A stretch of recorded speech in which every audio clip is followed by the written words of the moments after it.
Olá, pessoal, tudo bem com vocês? Dando continuidade à nossa série de vídeos, eu sou o Sandro, sou estudante do curso de Ciências Biológicas da Universidade Federal da Bahia, campus Anísio Teixeira, e faço parte da equipe do projeto de extensão Agregando Conhecimentos em Tempos de Pandemia, coordenado pela professora Eleni Souza. E durante essa semana, que é comemorada a Semana da Água, estamos trazendo diversos conteúdos relacionados com essa temática. E no vídeo de hoje vamos falar um pouco sobre o consumo de água, dicas para a economia da água e algumas curiosidades. Vocês têm noção da quantidade média que vocês gastam de água por dia? Foi feita uma pesquisa e o resultado chegou que a média de água gasta por uma pessoa em uma casa é cerca de 250 litros por dia. Então, uma família que é composta por 4 pessoas, ela vai consumir diariamente cerca de 1.000 litros de água. Então, assim, é uma grande quantidade, né, pessoal? Numa descarga que a gente dá, né, no vaso sanitário, gasta cerca de 10 a 12 litros. Num banho, é cerca de 120 litros, 20 litros por minuto. Então, no caso, um banho de cerca de 6 minutos. Numa limpeza de pratos e panelas, de louça em geral, são cerca de 40 litros. E numa máquina de lavar roupa, são cerca de 110 litros. Então, a maioria das atividades que a gente realiza no dia a dia dependem de água. E algumas dependem mais do que outras da quantidade de água. Então, é preciso a gente tomar consciência, ver onde a gente está gastando mais água e tentar adotar hábitos sustentáveis e hábitos ecológicos. Aí aqui eu trouxe alguns hábitos que a gente deve começar a criar, colocar em ação para a economia de água e para a preservação desse bem tão precioso, né, que são os recursos hídricos. Então durante o banho, a gente deve cronometrar o tempo de banho, não gastando muito tempo. O banho não é local a gente ficar demorando, não é lugar de ficar cantando.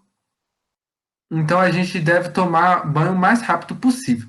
Devemos desligar a torneira ao escovar os dentes, ensaboar todas as louças de uma só vez antes de enxaguar, limitar o uso da máquina de lavar e reaproveitar a água da máquina de lavar. Aí, quais são os destinos que a gente pode dar para essa água da máquina de lavar?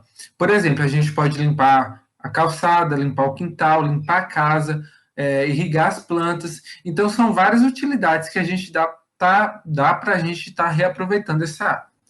A gente não pode lavar calçados com mangueira, porque a mangueira vai desperdiçar muita água.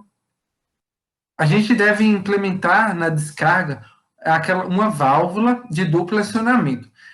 Aí, no lugar que a gente aperta para dar descarga, que a gente pressiona, em vez de um botão, são dois. Aí tem um botão que permite a saída de uma maior quantidade de água e o outro botão que permite uma menor quantidade de água.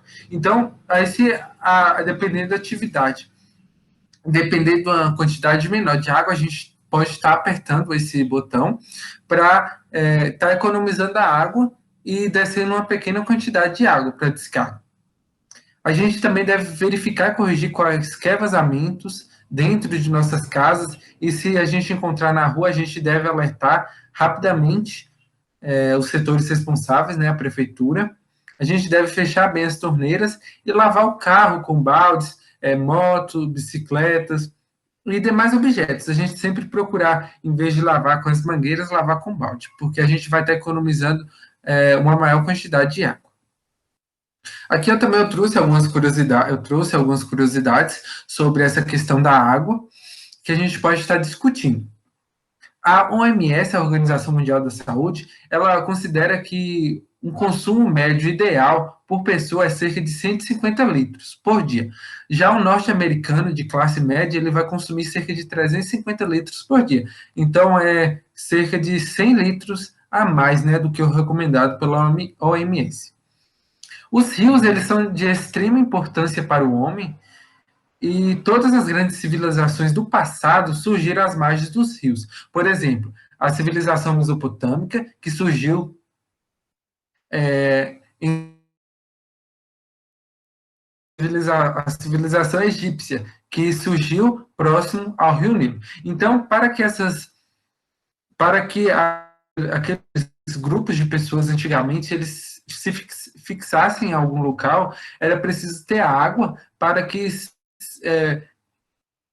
permitisse a, a atividade da agricultura e também para a sobrevivência. Então, por isso que esses grupos de pessoas, eles se instalaram ao longo desses rios, porque tinha água abundante, permitiria que eles cultivassem seus alimentos, criassem seus animais para a sua sobrevivência. Uma torneira pingando consome cerca de 45 litros de água por dia, e em um mês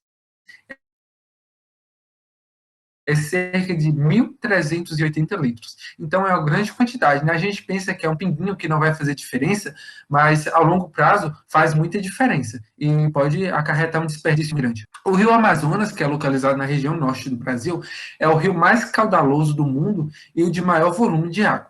Parte de suas águas vem da neve, que é derretida na Cordilheira dos Andes, e a maior quantidade provém das fortes chuvas da floresta amazônica. Então, por isso que está diretamente ligado, né, a questão das florestas com a água e as chuvas. Então, quanto mais se desmata a floresta, quanto mais tem menos árvores, isso vai implicar na quantidade de chuva. Então, por isso devemos preservar as florestas, pois as florestas elas são essenciais para a maior quantidade de chuva e abastecimento dos rios. A água que precisamos para viver pode ser ingerida de duas formas, como líquido, através da água própria, do leite, chá, café e outras bebidas, e também alimentos que contenham água. Então, a gente pode estar ingerindo água dessas duas formas, do próprio líquido e também de outros alimentos que contêm água. Então, pessoal, o conteúdo e o assunto do vídeo de hoje foi esse. Espero que tenham gostado. Espero que tenha agregado conhecimento para vocês. Muito obrigado pela atenção. Peço que vocês curtam, comentem e compartilhem esse vídeo com seus colegas, com os seus familiares, com seus amigos. Peço que se inscreva no canal e siga também o nosso Instagram, o nosso perfil do projeto no Instagram, para que você fique por dentro de todos os conteúdos e novidades que a gente for trazendo para vocês, tá bom? Então, muito obrigado, fiquem todos bem e tchau, tchau.